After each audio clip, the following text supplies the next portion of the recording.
Hello, Beer Master here. Today I'm going to show you how to fix the window switch problem when the master switch over here controls all the windows except for the passenger side.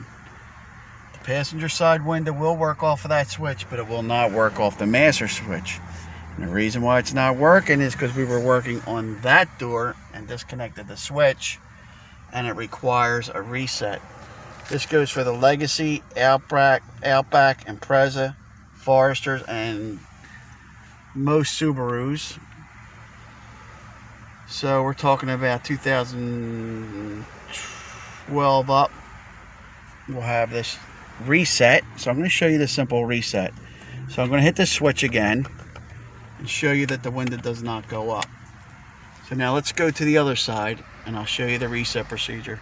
Alright, first thing we want to do is put the window in the up position so it does operate on this side. It's not really bouncing. So what you want to do is put it down and hold for 5 seconds. 1, 2, 3, 4, 5. Now lift it up and hold for 5 seconds. 1, 2, 3, 4, 5. That's the reset procedure. Now we're going to try it on this side. Go ahead and hit that button.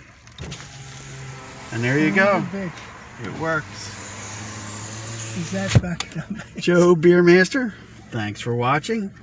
I hope this helped. Isn't that And a shame?